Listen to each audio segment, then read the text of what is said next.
Paper লিককে কেন্দ্র করে গোটা দেশ জুড়ে ছাত্র জনতার আন্দোলন।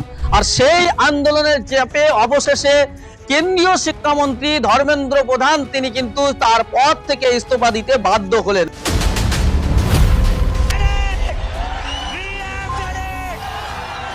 রাষ্ট্রপতিকে তিনি চিঠি দিয়েছেন, সেই চিঠি রীতিমতো সোশ্যাল মিডিয়ায় ভাইরাল হয়েছে এবং প্রধানমন্ত্রী নরেন্দ্র মোদীর উদ্দেশ্যেও তিনি চিঠি দিয়েছেন এবং খোলা চিঠিতে তিনি ইস্তফা দেওয়ার কথা স্বীকার করেছেন এবং ইস্তফা দেওয়ার কথা বলেছেন। এবং সেই চিঠিতে দেখা যাচ্ছে যে তিনি টুইট করেছেন এবং সেখানে তিনি যে সমস্ত বিষয়গুলো উল্লেখ করেছেন, শিক্ষাক্ষেত্রে উন্নতির জন্য কি কি কাজ তিনি করেছেন, ছাত্রদের স্বার্থে কি কি কাজ করেছেন, সেই কথা তিনি সেই চিঠিতে উল্লেখ করেছেন। এবং পাশাপাশি তিনি উল্লেখ করেছেন যে কিভাবে দিল্লির যন্ত্র মন্ত্রের যে আন্দোলন, সেই আন্দোলনকে কেন্দ্র করে তার বিরুদ্ধে যে অভিযোগ, সেই অভিযোগের পর তিনি রীতিমতো দায়বদ্ধতা স্বীকার করে ইস্তফা দেওয়ার কথা ঘোষণা করেছেন। এবং আপনারা জানেন গোটা দেশ জুড়ে পাটনা, বিহারের পাটনা থেকে শুরু করে পশ্চিমবঙ্গের কলকাতা, মুম্বাই এবং দিল্লির যন্ত্র মন্ত্র লাগাতার ছাত্র জনতার বিক্ষোভ, বিশেষ করে ককরোচদের বিক্ষোভ, যে জেনজিদের বিক্ষোভে রীতিমতো গোটা দেশে ফাটল তৈরি হয়েছিল, গোটা দেশে সরকার বিরুদ্ধে একটা আওয়াজ তৈরি হয়েছিল। বিরোধীরা সরকারকে রীতিমতো প্রতিনিয়ত আক্রমণ করছিলেন এবং বিশিষ্ট বিজ্ঞানী সোনাম ওয়াংচুক তিনি একেবারে দীর্ঘদিন ধরে 26 দিন ধরে তিনি অনশন করেছিলেন, হাঙ্গার স্ট্রাইক করেছিলেন এবং তারপর কেন্দ্রীয় মন্ত্রী জেপি নাড্ডা সহ আরো নেতৃত্বরা গিয়ে, বিজেপির নেতারা গিয়ে তার কাছে অনুরোধ করেন যে তার দাবি মেনে নেওয়া হবে, কেন্দ্রীয় শিক্ষামন্ত্রী ধর্মেন্দ্র প্রধানের একেবারে সাসপেন্ড করা হবে বা তার ইস্তফা দেওয়ার ব্যবস্থা করা হবে। আপনি একেবারে যে দীর্ঘদিন ধরে আপনি যে হাঙ্গার স্ট্রাইক করেছেন সেই স্ট্রাইকটা তুলে নিন এবং তাকে সেই স্ট্রাইক তুলে নেন এবং তারপরে হাসপাতাল থেকে ছুটি পেয়েছেন এবং সেই নিয়ে গোটা দেশে চর্চা হচ্ছিল। বিরোধীরা রীতিমতো বিজেপি সরকারকে আক্রমণ করছিলেন, দীর্ঘদিন হয়ে যাওয়ার পরেও কেন ইস্তফা দিচ্ছেন না ধর্মেন্দ্র প্রধান, সেই নিয়ে প্রশ্ন উঠছিল। কিন্তু সব প্রশ্নের সব জল্পনার অবসান ঘটিয়ে আজকে তিনি রিজাইনের সিদ্ধান্ত নিয়েছেন। রাষ্ট্রপতিকে যেমন চিঠি দিয়েছেন, খোলা চিঠি তিনি সোশ্যাল মিডিয়ায় লিখেছেন, টুইট করেছেন এবং জানিয়ে গোটা দেশ জুড়ে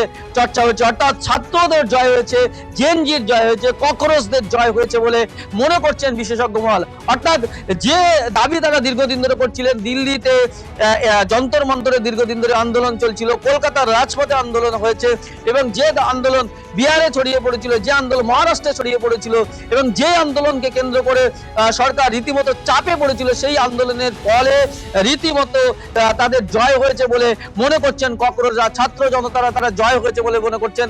এবং দীর্ঘ দিন পর অবশেষে কিন্তু কেন্দ্রীয় শিক্ষামন্ত্রী ধর্মেন্দ্র প্রধান তিনি একেবারে ইস্তফা দেওয়ার সিদ্ধান্ত নিয়েছেন, তিনি রাষ্ট্রপতিকেও চিঠি পাঠিয়েছেন।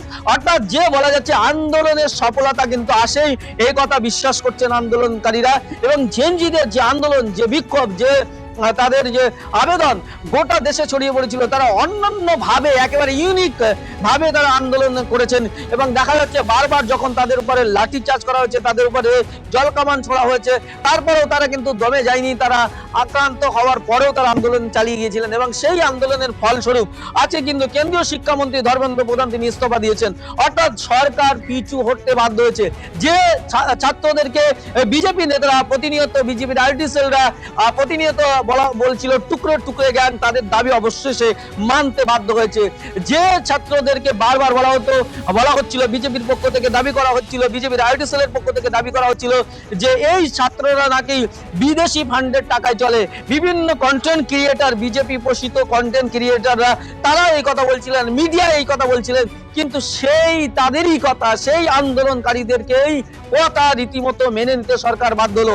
এত কিছু বলার পরেও কোনোভাবে সেই আন্দোলন দমাতে পারেনি। লাস্টে সেই আন্দোলনকারীদের কাছে, ককরোচদের কাছে মাথা নত করতে বাধ্য হলো সরকার এবং ধর্মেন্দ্র প্রধান তিনি রিজাইনের সিদ্ধান্ত নিয়েছেন। তিনি অ্যাপ্লিকেশন দিয়েছেন রাষ্ট্রপতির কাছে রিজাইনের কথা জানিয়ে এবং তিনি খোলা চিঠি লিখেছেন এবং সেখানে তার নিজের কাজের বিগত দিনে কি কি কাজ করেছেন সেটা উল্লেখ করেছেন এবং আগামী দিনে তিনি ওড়িশার এবং দেশের জন্য কাজ করবেন বলে তিনি জানিয়েছেন।